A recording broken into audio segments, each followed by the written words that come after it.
over where Britain had left off. Not quite. The U.S. did not come to conquer territory, but rather its empire was that it would determine who governed. It would throw out leaders. It would create coups. It would undermine governments, change regimes. It did this dozens and dozens of times around the world. We became the great meddler. And with so much power, the U.S. annoyed countries all over the world. It turned many into police states. Iran is an example of overthrowing a democracy in 1953, and it created a lasting negative legacy. And that was an overthrow that the British wanted U.S. help on to make sure that Iranian oil stayed in British hands.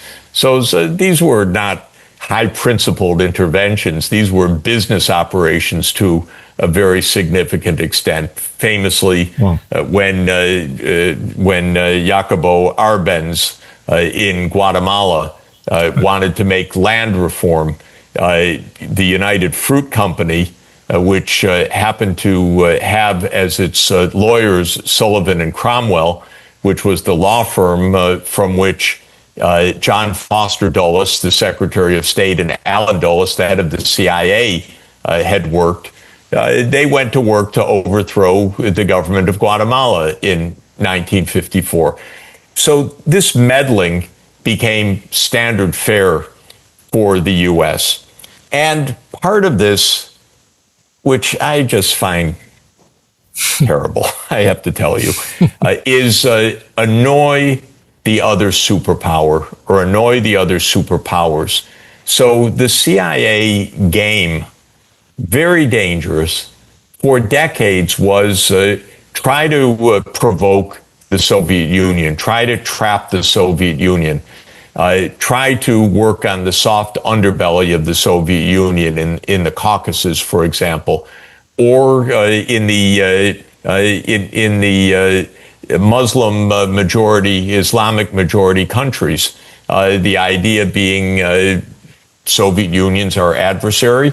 The CIA should make operations to weaken the Soviet Union. One of the most notorious in the last 50 years was that under Carter, Zbigniew Brzezinski recommended and got a presidential order to back the jihadists called the Mujahideen in Afghanistan, with the idea of trying to provoke the Soviet Union to actually invade Afghanistan, with Brzezinski's idea that Afghanistan would become the Soviet Union's Vietnam. In other words, it would become a war that would entrap and weaken the Soviet Union. It worked in its way.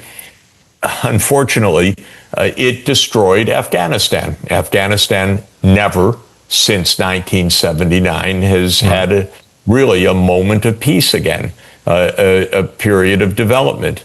This is U.S. game playing. Well, I came not to love this, I have to tell you. As a development economist working all over the world, I just saw so many times that for absolutely illegitimate, flaky reasons, the United States would get in there and meddle and leave behind a real mess, really a mess that could last 10 or 20 or 30 years, as in Afghanistan.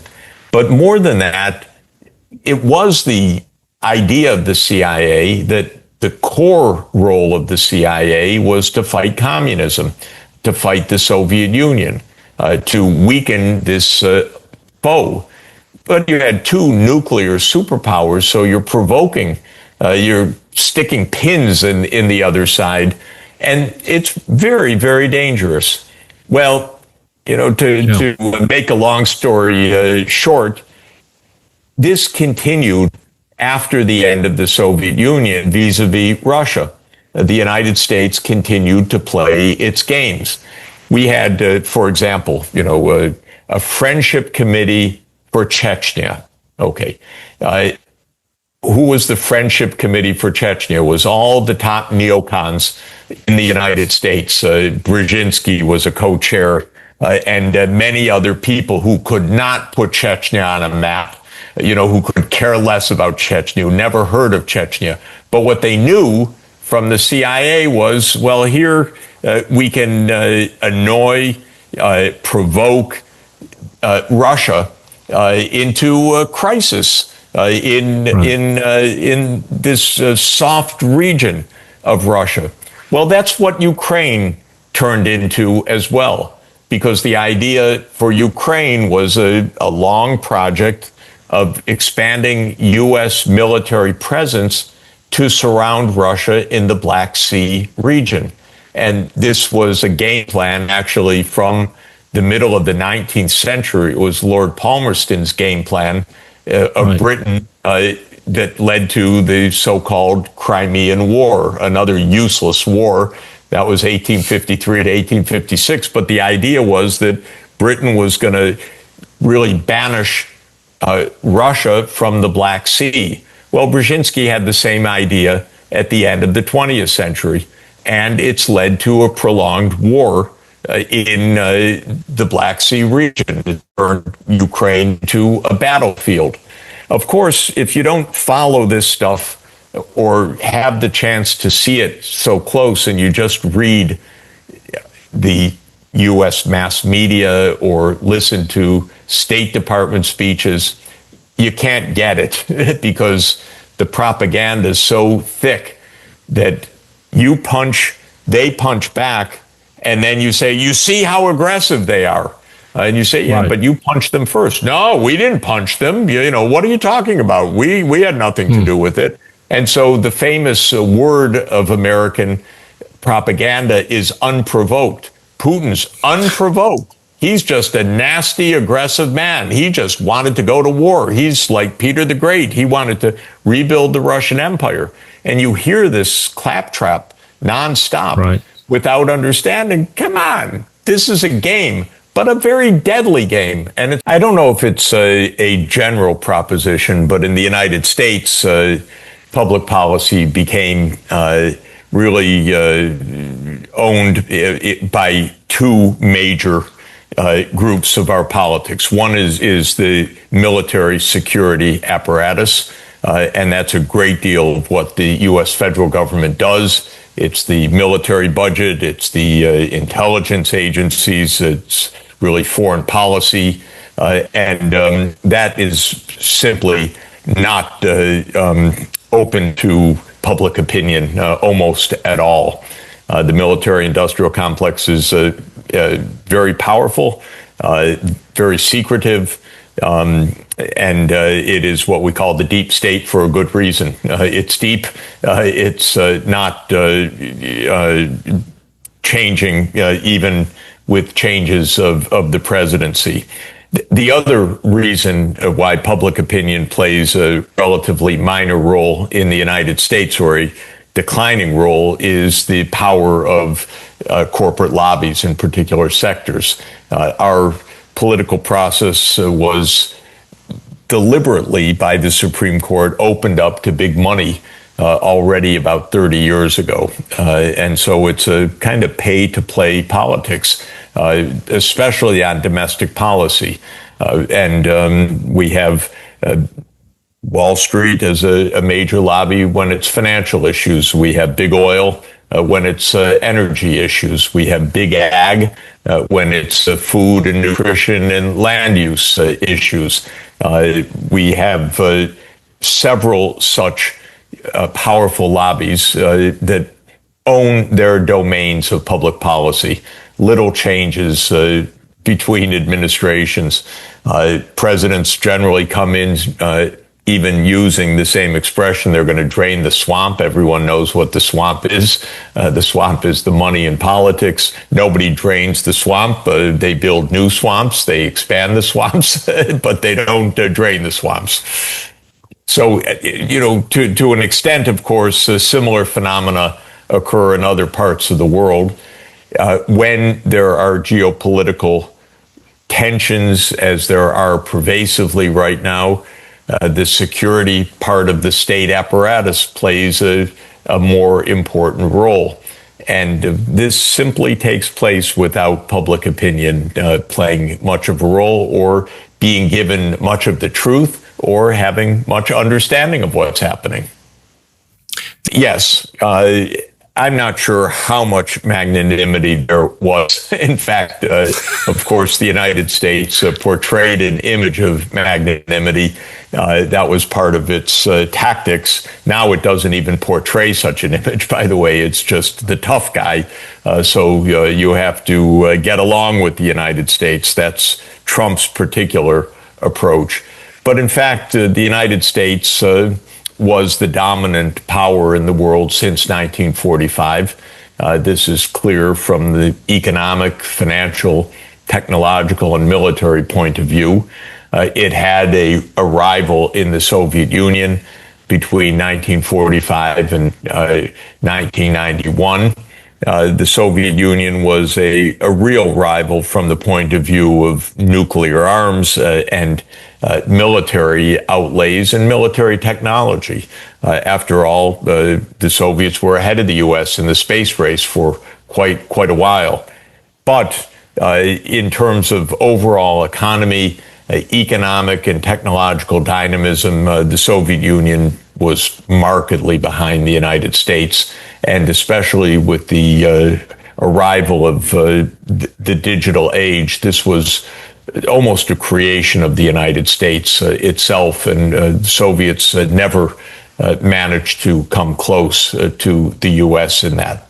Then in 1991, at the end of the year in December, I happened to be there in the Kremlin when it happened, the Soviet Union ended. It ended because of the internal conflicts among different nationalities within the Soviet Union, and it ended as often is the case because the harsh power system was being reformed. One of the great social theorists of the 19th century, Tocqueville, said that the most dangerous time for a government is in the midst of reform. The Soviets were relaxing the tensions, opening up society to free speech, reforming the economy, and it led to its collapse, actually, in 1991. When that happened, the general view in the world was, well, now the United States is the only superpower left. And the U.S. had that self-image, of course, as well. Well, the point is that step by step, year by year, maybe without the American policymakers quite realizing it, a lot of the world was catching up in key technologies, was modernizing infrastructure, was putting down fast rail, of which the United States has almost none, was putting in 5G, of which the U.S. also lagged. And so the U.S. became quite complacent, didn't really pay too much attention. And by even the year 2000, I think it's fair to say we had reached a kind of multipolarity, though not one recognized in geopolitical terms by the United States. China was already a significant power. Russia had already stabilized from the implosion of the Soviet Union. By 2010, this became more clear. Again, I think American policymakers didn't get it. I'd say they don't really get it till today, but the world was moving forward. Since I travel the world for a living, for my job as a development economist, I would see these changes before my eyes. I would see very sophisticated companies in Southeast Asia, certainly, of course, in China, without question, in India, and so forth. And that didn't quite register in the United States. All of this is to say that not only was a significant part of the world catching up, or at least closing the gap with the United States. Another gap was opening of America's self-perception versus reality. And that gap was that America continued it in the political class and in the strategic groups in the country, especially the military and security side, to believe that America was so far ahead of the rest of the world, pretty much untouchable, with the nuisance of China, but not to take China all that seriously. That the gap of the real success of much of Asia compared to the perception by U.S. leaders of the continued unipolarity of the world meant that American foreign policy was increasingly out of sync with reality. I began to call it pretty delusional, I'd say about 10 years ago. And I think it has become more and more delusional as we've approached the present, because we're truly in a multipolar world now. Clearly, Russia is not what America thought of as some third-rate country. It's a very sophisticated economy, and it took on NATO and NATO military strategy, equipment, financing, armaments, and so forth, and it showed it could more than hold its own. China, of course, is in many sectors way ahead of the United States right now. Not in all, but in many. India is able to say no to the United States quite clearly when Trump puts on threats or puts on demands of India. And so I think that this is our current reality. Our geopolitics has not adjusted. The U.S. is pretty much in a confrontational, snarly, rather nasty mode with everybody in the world right now. That's partly Trump's personality. It's partly a geopolitical tantrum that the United States is throwing because it wants to be number one, unchallenged and recognized as such, and it just ain't so. And so the U.S. finds itself in tension with everybody right now. And in 1967, again, another war occurred. And in that war, Israel conquered the other 22% of the land. And that is Gaza, East Jerusalem, and the West Bank.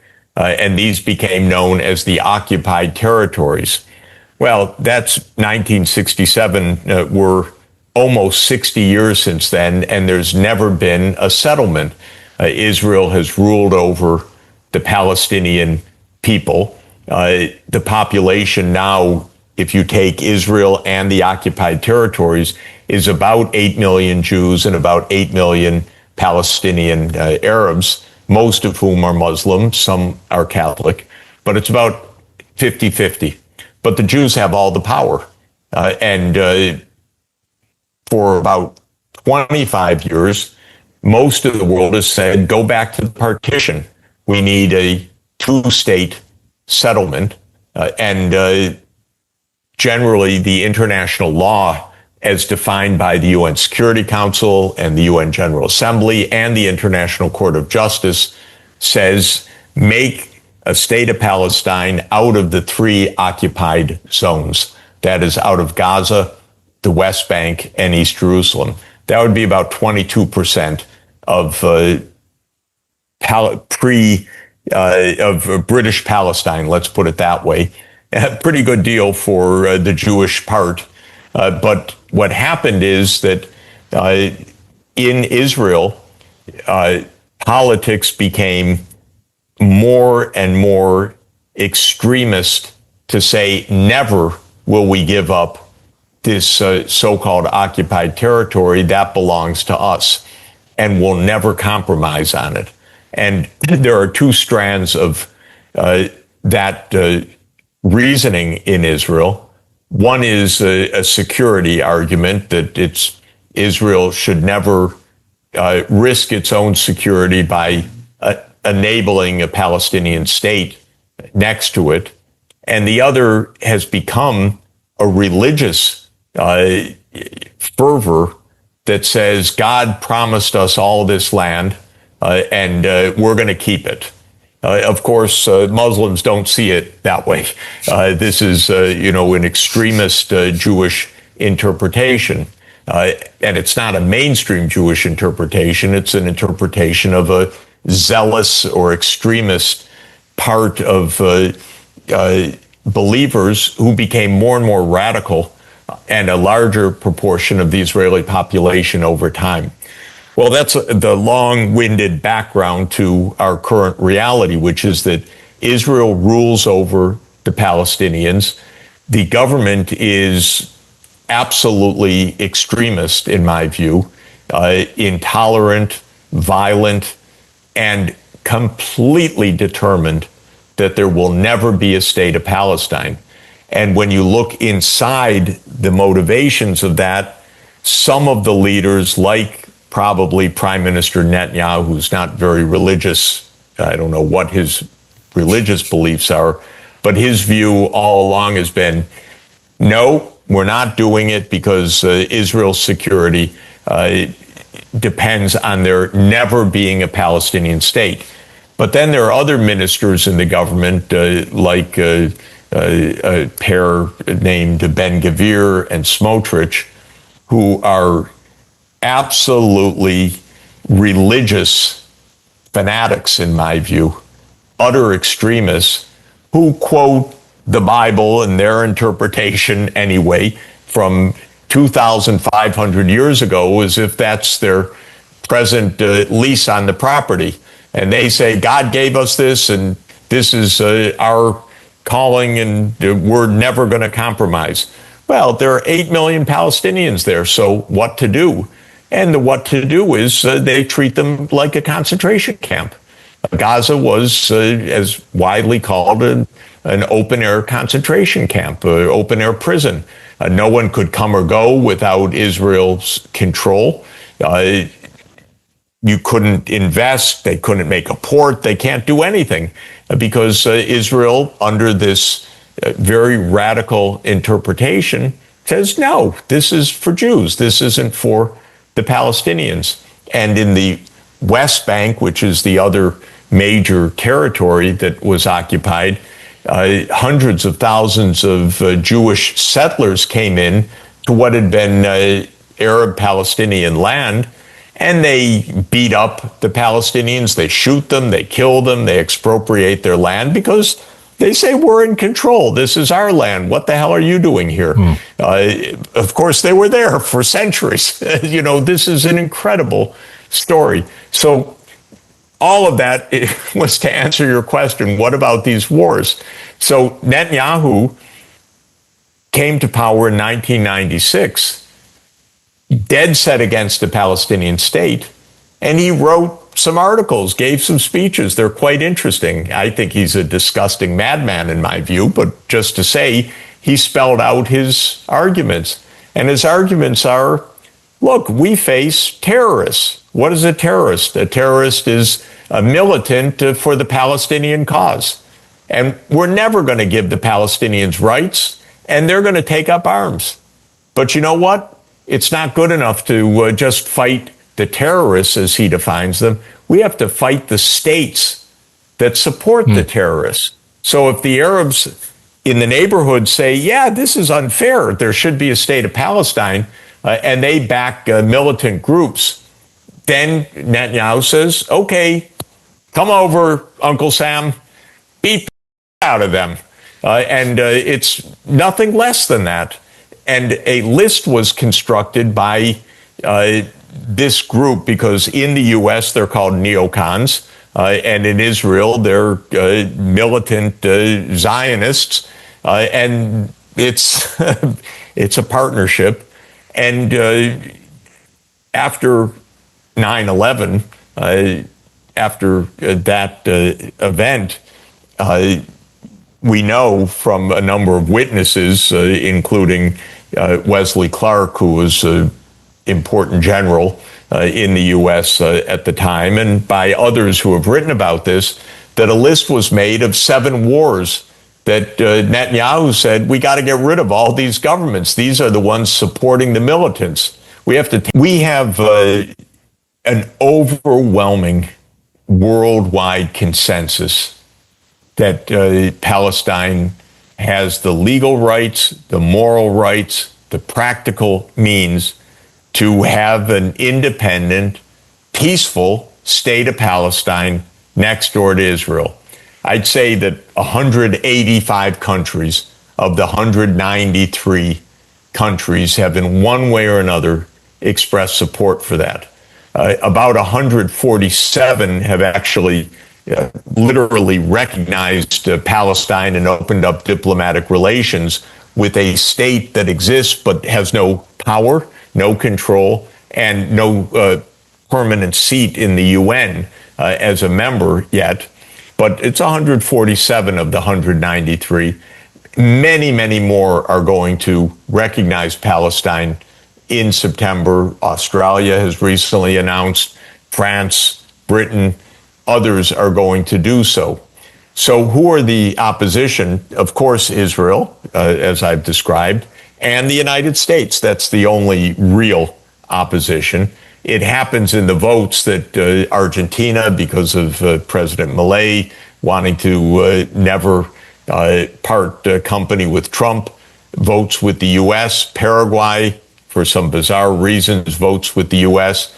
Nauru, Vanuatu, Papua New Guinea, and Micronesia. There you go. That's it. Now, if you add up the ones that support Palestine, it is 95% of the world population living in the countries that support Palestine. The 5% is the United States, which is 4%, plus 1% from all the rest. Can it really be the fact that 95% of the world will be blocked? I don't think so, but it requires really a strong, strong voice to say to Mr. Trump, no, unacceptable, no more.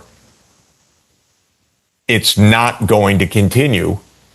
And genocide is what's really happening right now, because Israel's lost all constraints and all moral anchor and foundation. It's just murdering people right and left because these people are crazed. Smotrich, Ben-Gvir, they're crazed. And we need President Prabowo, and we need Prime Minister Anwar Ibrahim and other leaders in ASEAN and the 57 countries of the Organization of Islamic Cooperation and the Arab League and the BRICS and Latin America and the African Union to say absolutely to Donald Trump, no more, you can't do this anymore.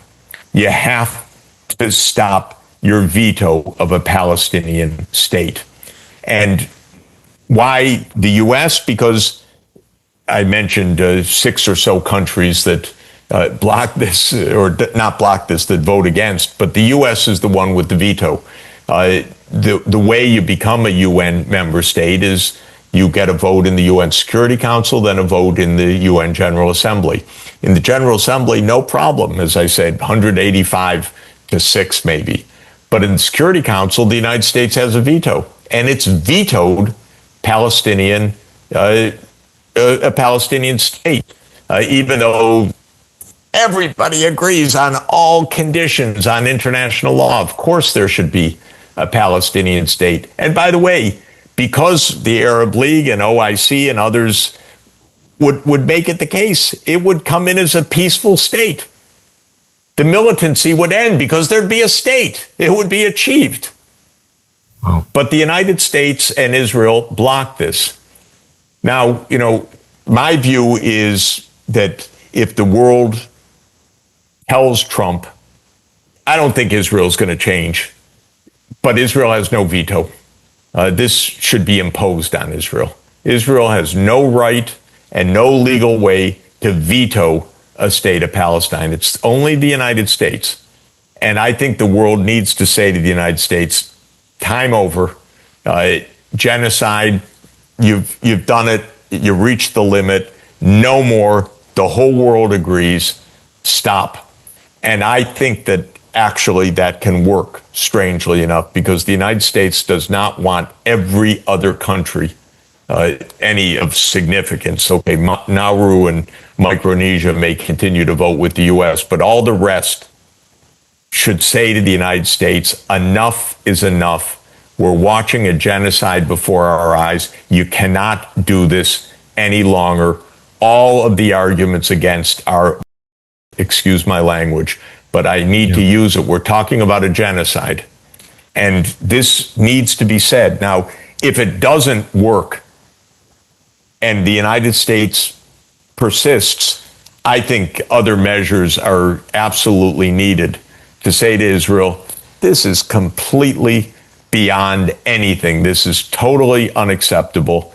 And you remember South Africa, for example, lost its voting rights in the General Assembly. There are things that can be done. But even before going there, I think the United States just needs to change. And the U.S. way of operating is the ancient divide et impera, divide and rule. And so when it negotiates on trade, it negotiates with Indonesia, it negotiates with Vietnam, it negotiates one by one. I would have rather that ASEAN as a group actually said, no, you deal with us as a group. But of course, the United States wanted to play one against the other. But when it comes to Palestine, don't let it be played one against the other. You got the entire world majority, overwhelming, and everybody has to stand up and say, enough is enough, we're done with this. And the United States will bend. And one of the reasons why it will bend, by the way, is that American public opinion, and this is where we started, it doesn't count for all that much, but American public opinion is overwhelmingly on the Palestinian side now. This is the first time. What Israel has done is so awful that Americans see it with their own eyes. They see it on their TikTok feed. They see it every day before their eyes. They want it to stop. And so the latest survey showed 60-30 pro-Palestine versus pro-Israel. In other words, an overwhelming 2-to-1 lopsided majority on the Palestinian side right now and against what Israel's doing. So even the American politicians need to take that into account. Amen. Professor, I apologize for extending this interview, and I'm mindful of your time. I want to ask you one more question, and it relates to my place, Asia. Yes. Yeah. So, of course, let me be clear. We're spreading no values at all. This is just... I said ill campaigns. Right. This is propaganda. What is liberal values? Liberal values is whatever the United States says on a given day it is. There is an open, ongoing genocide in Gaza right now, where the United States is completely complicit with Israel. Is that liberal values to be starving 2 million people? Well, believe me, the propagandists in the United States can make anything what they want. What should the United States do? Well, it goes back to 1947. We had a very important piece of legislation that reorganized the military and the security apparatus in the United States called the National Security Act. And it's in that act that the Defense Department was made and other parts of the military industrial complex. And it's the place where the CIA, the Central Intelligence Agency, was created. And the CIA was created with two completely different missions. And this has been the bane, in my view, of American foreign policy ever since. One mission is intelligence. What are the other countries doing? Where are the security risks? Fine. Countries need that kind of intelligence if it's intelligent. But the other side of the CIA was operations, covert operations. And the CIA was basically created half of the house as a private army of the President of the United States, operating secretly and with deniability. And the CIA, therefore, has played a role in dozens of countries in overthrowing governments, assassinating leaders, creating unrest, creating insurgencies, and so forth. My view is and by the way, just as I'll give another example, I've mentioned some, but in 2011, for a variety of reasons, none of them good, the United States decided it would overthrow the Syrian government. This was a very conscious decision. It was a change of policy, actually. And suddenly, President Obama and Secretary of State Hillary Clinton are saying, Assad must go. Well, Americans had no idea who's Assad. Why must he go? But suddenly the campaign started, and the president signed a secret order called Operation Timber Sycamore, which assigned the CIA the responsibility of arming and training and funding an insurgency, basically jihadists, who would bring down the Syrian government. It took, by the way, 14 years. The U.S. didn't fund this effort the whole time, but it set the course for 14 years of war that eventually toppled Bashir al-Assad. That's the CIA. It was tasked by the president. The United States people were not told about it until a couple of very brief articles 5 years after this started. The New York Times ran a story about it. It was, an expose for one day, and then quickly forgotten again. My view is all of that should end.